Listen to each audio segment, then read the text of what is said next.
2 দিন আগে আমার পোলা স্বপ্নে দেখছে। আচ্ছা ওই যে রিয়ামণি আছে না, হ্যাট বেরিয়েছে ইন্ডিয়া। আচ্ছা আমার পোলা রিজে গেলাম তো ওটার পছন্দ করলি কত আব্বা ওই তোর বাচ্চা এই লিগে হ্যাট পড়ছে, এই লিগে পরে বিয়ে করবো। আমি তোর আগে বিয়ে যখন করবি এক কাম করতে সাইজা বাইরা কারণ ওই বাসে যাওয়ার আগে বাবার দিছে, তারপর হলে তো রান্না বাড়ি করবো না। কি আর রান্না বাড়ি করবো না কে, কোনো তো খাওন নাই, তাহলে খানা খায় থাকতে হবে। তাহলে এক কাম করি, আমি আবার কইলাম চল মিজান ভাইয়ের হোটেলে যাই।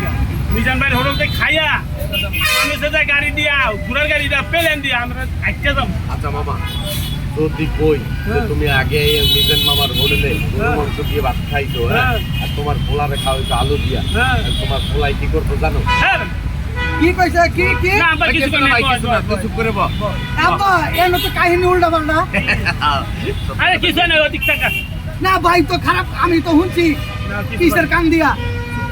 বিশের গান দিয়ে হচ্ছিস না হ্যাঁ তোর আব্বাই আইয়া এর আগে মিজান মামার হোটেলে ডুইকা গরুর মাংস যা ছিল পাতিলে সব খেয়ালে ওই যাও কিরম করে হয়েছে ওই যে এই আব্বা আমনে তো একটা হারামি, আমারে দিছেন আলু দিয়া, আমি বিয়া করবো যাবো, আমি খাবো গরুর মাংস দেয়া, আর আমি বিয়া করবো আপনি খাইছেন গরুর মাংস দিয়ে, আমার কইছেন আলু দেয়া। গিরিঙ্গিটা লাগাই দিছি ভালো হইছে না? ঠিক না ঠিক না বাপু তো ভিতরে গিরিগি লাগানো বলে চাইবা খাইছে চিন্তা করিস না, কলেজে রোজ চাই আব্বা আব্বা এ বড় বড় বড়